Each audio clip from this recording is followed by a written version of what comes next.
өзіме треугольник алған жоқ. Әйтсе мен деген вообще просто андай немеді. Ой, мына жақта күшті екен ғой, 2 адамнан ақша шығаратсың дедім да, просто без задних мыслей мен деген бриллиант болып кетемін деп ойлаған. Платина болып кеткен, мен статус шығамын деп ойлаған жоқпын. Әйтеуір келе салдық та, иә. Содан кейін сөйтіп та треугольник алмағанмын. Кейіннен бір 500-600 адам болып кеткен кезде біраз өзімнің күйеуімді тіркеп едім. Күйеуім алтта мына жаққа барып түсті ғой, біреудің астына. Потому что оның астына бәрі толып қой бәрін кімге түседі енді. Көрдіңіз. Сондықтан да сіздер бұндай қателікті жасамаңыздар.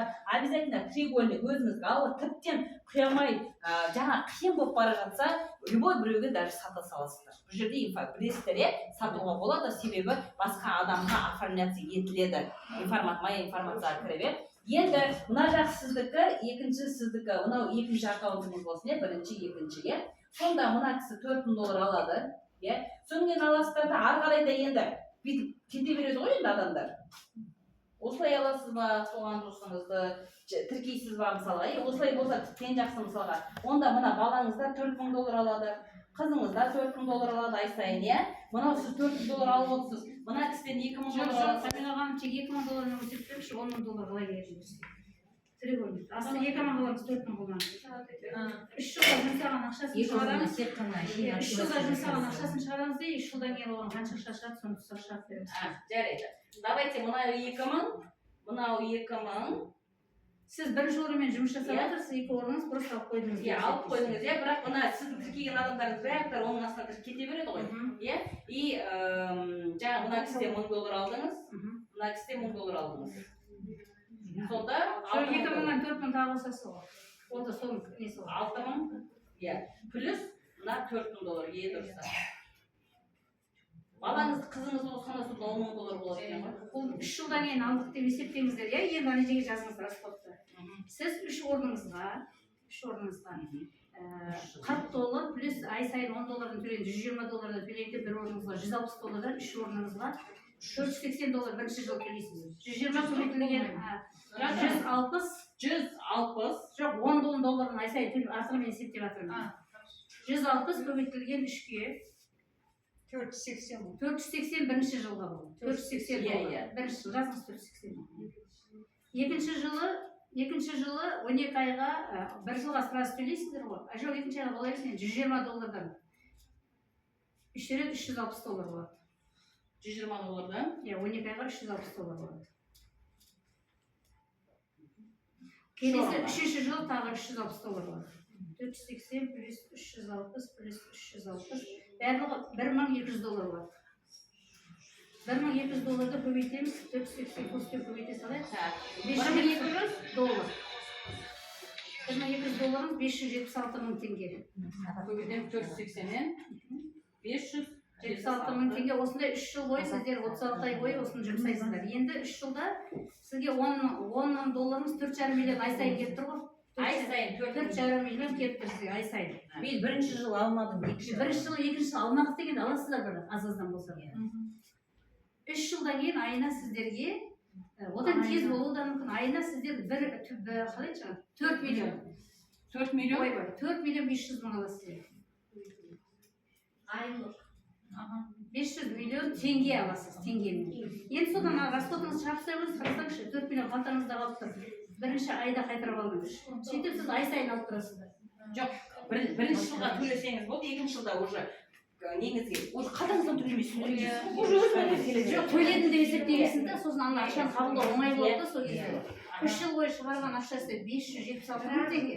Сіз бір айда, ай сайын алып тұры, енді 3 жылдан кейін 4,5 миллион теңге. Керемет емес па? Сол үшін шорын алуға болады ғой, біріншіден. Екіншіден соңғы мен көбінесе бүйтіп айтамын, қараңыздаршы, сізге мысалы қазір сіз бір жылға төлесең, сразу $140 жазу керек адам. Сонда 63,000 теңге болады екен, теңгемен қазіргі курсы, бүгінгі курспен мысалы 63,000 теңге болады. Ертең может 63,200 болады деген сияқты. Немесе одан кішкентай болады деген сияқты, 63,000 теңге. Сіздің қалтаңызда 63,000 теңгеңіз бар. Қазір данный момент бар. Сіздің сол 63,000 теңге сіздің өміріңізді өзгерте ма? Өзгертпейді, 63,000 теңгемен сіз не істейсіз? Ештеңе істейміз. Bir gülünüzü alasızda, bir tortunuzu alıp, bir kiyiminizi alıp, poдружкаңызға барасыз, 60.000 теңге жоқ. Ал егер сіз 60.000 теңге бір жылға сіз бір аккаунт алып қойдыңыз да, ұмытып кеттіңіз бір жылға. Даже бір аккаунт ары қарай бір жылдан кейін сіз бір жыл аралығында жоқ дегенде 100.000 теңге ай сайын келіп тұрса 500.000 900.000 демей ақ қояйық бір жылда 100.000 теңгеге жетіп алдыңыз мысалға иә онда сіздің өміріңіз кішкене болса да өзгере ма ай сайын пенсионерлер 63 жаста 100.000 теңге алып отыр ғой дұрыс па ал сіз бір жылдың ішінде 100.000 теңге пенсияға жетіп алдыңыз сондықтан да сіздер өздеріңіздің таныс туыс подружка бәрін есептеп шақырып осыны айтыңыздаршы тем более сен деген қаншалықты 80-75-80% скидкамен товар аласың ол плюс оны есептемегенде сен өміріңді өзгерткің келсе хотя бы бір жылдан кейін сізге ренжімейді ол кісі себебі оның біріншіден 100.000 теңге алып отыр ма жоқ дегенде 100.000 теңге деп айтайық и ол кісі екінші үшінші жылдан өз қалтасынан төлемейді ғой уже болды ғой бір-ақ рет төледі ғой дұрыс па сонда ход иди бір-ақ рет болып тұр ғой былай қарасаңыздар иә соны ескеруіңіз керек қарлығаш ханым сіз қазір қанша алып жатсыз қаншадан еттіңіз сіз периодтар бар сізде қанша айлық алып жатсыз иә қазір уже қалтамнан төлеген ғой қанша төлеп жатсыз келіңізші доллардың несі курсы қанша біздегі компания 480 ол внутренний иә косметологтан тіркесеңіз ең арзан бағасында елу шақты менің атым қарлығаш енді мен қазір бір жыл болды бірақ то есть екі адам шақырдыңыз жұмыс істемейсіз бірақ қазір енді сондай жағдай болып отыр өзім басқа жұмыспен айналысып жүргеннен кейін оған көңіл бөлген жоқпын мен қазір мен қалтамнан төлемеймін комитетіме түсіп жатыр бірақ периодпен келді да көп кісілер астында периодпен қаншада үш кісі жазды өзім 35 па 45 па сондай иә сондай периодпен келіп жатыр комитетке түсіп отырады ай сайын сонымен активация жасап $45 түсіп отыр пока это тоже хорошо $45 қанша болады периодтен түскендер ғой өзім личка үш кісіні шақырдым енді қараңыздар тек қана жаңа бірінші жыл бізде қазір енді алла қаласа бізге компанияның ең кереметтігін айтсаңыздаршы егер компания мінекей уже реклама беріп жатыр иә рекламамен келген адамдар мына бриллианттар тоже қатысады деді егер компанияға барлығы тіркелсе адамдардың иә мінекей мен сіздерге былай сызып көрсетейінші иә мінекей мынау компания иә мынау біз иә біз компанияға адамдар тіркелсе біздің астымызға барып түседі дұрыс па иә бүйтіп ал просто компанияға адам тіркелсе ол былай жабады компанияға иә компанияға ғана тіркелсе енді компания соны расчет жасап жатыр себебі мына кісінің 30 жылдық опыты бар маркетинг жасағандықтан ол айтты егер біз басынан бастап жабатын болсақ бізде біз аяғында тұрмыз ғой енді мысалға қазіргі таңда иә бізден кейін тағы да келеді аяғын алып ішіп пісіп кетуі мүмкін ғой қашан бізге түседі деп дұрыс па қазір ішіп пісіп жатыр иә сондықтан да компания енді бүйтіп айтты әрбір бриллианттар рекламаға қатысады ол бриллианттардан сендерге түседі дейді яғни Марат мырза компанияның мысалы мына жақта темелер тұр мына жақта Марат мырза тұр дейді иә қараңыздар иә Марат мырза өзіне жаңа компаниядан келген компанияға тіркелмей жаңа компания Марат мырзаға тіркеп жатыр адамдар дұрыс па ал біз Мараттың астында тұрмыз былай дұрыс па байларда Мараттың астында кім тұр біз тұрмыз ең соңында кімдер тұр қазір тіркеліп жатқан солардың астына барып түседі көрдіңіз ба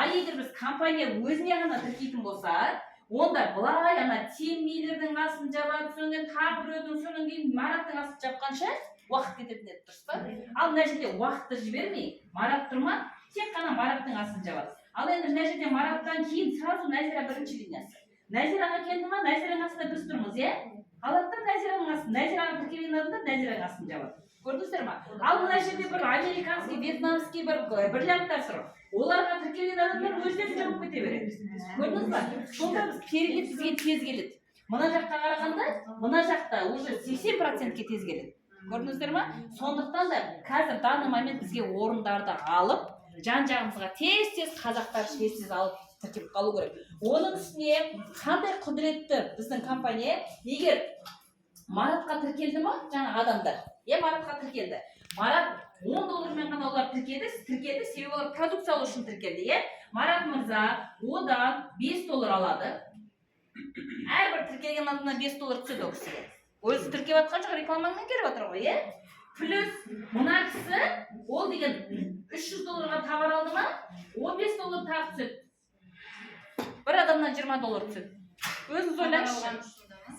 Товар алған үшін де түседі ғой. О, не, 10% түседі, 10%-тің несі 10% түседі, 10%-тің 5% үстіне кетеді, паста түсу тоже бөлінеді, ал 10%, ой, 50% үстіне кетеді, 50% сізге түседі. О, товардан да түседі. 300 долларға, бірақ мына кісі 1000 долларға товар алса да, 300 долларға ғана түседі. Түсінікті, е? 15 долларға дейін ғана түседі. Енді мына кісі егер постоянно почтасына келеді, партнерский программа бар. Егер адам шақырса сен мына ақша табасың деп почтаға келіп тұрады ғой, бізде жаңадан тіркелгендерге келіп тұрады ғой, білесіздер ма?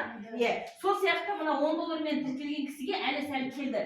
Соның ол кісі айтады, ей, ол неге партнерский программа деген ютубты қарайыншы дейді да, Ливгуд деп жазады да, ютубты қараса мынанша ақша тұр. Алады, ой, лучше мен 2 адам шақыра салмайын ба 40 долларды үстіне салып. 2 адам шақырып өз ақшамды плюс қайтарып алады екен ғой деп ол кісі алады да, 40 доллармен тіркелген кезде Марат мырзаға 25 доллар тағы түседі. 20 доллар түседі, 50%. 20 доллар тағы түседі. Соны алады да, мына кісі оның адамдарын тіркеген кезде тағы да 5 доллар түседі. Сөйтіп, мына кісі Мараттың личнигі болады да, мына кісі бриллиант болғанда Марат ай сайын 16 000 доллардан 8 000 долларын алып отыр. Өзіңіз ойлаңызшы, компания сонда сізге личный тіркеп береді. Сол үшін бриллиант жабуға бола ма? Мотивация ма?